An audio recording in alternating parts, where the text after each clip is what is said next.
ঢাকঢোল পিটিয়ে জাঁকজমকপূর্ণ ট্রফি উন্মোচন দিয়ে প্রথমবারের মতো মাঠে গড়িয়েছে এনসিএল এর টি-20 আসর। তামিম, মুশফিক, শান্তদের সংযুক্তি দেশের ঘরোয়া ক্রিকেটে যোগ করেছে বাড়তি আকর্ষণ।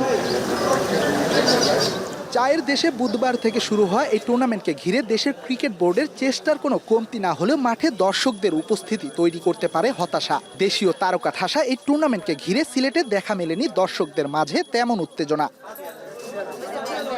সকালে স্টেডিয়ামের গেইটে টিকিট হাতে কিছু দর্শকের দেখা মিললেও কথা বলে জানা যায় টুর্নামেন্টের স্পন্সর প্রতিষ্ঠানে কর্মরত তারা।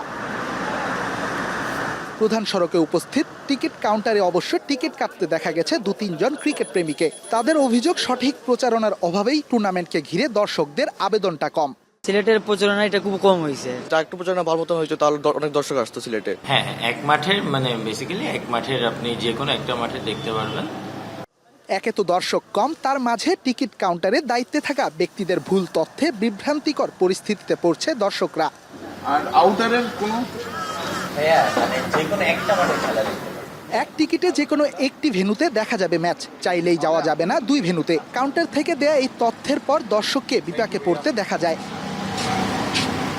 তথ্যের সত্যতা যাচাই করতে বোর্ডের টুর্নামেন্ট কমিটির দায়িত্বে থাকা মিনহাজুল আবেদিন নান্নুর সাথে যোগাযোগ করা হলে তিনি জানান বোর্ড থেকে দেয়া হয়নি এমন কোনো নির্দেশনা। দর্শকরা চাইলেই দেখতে পারবেন 2 ভেন্যুতে খেলা।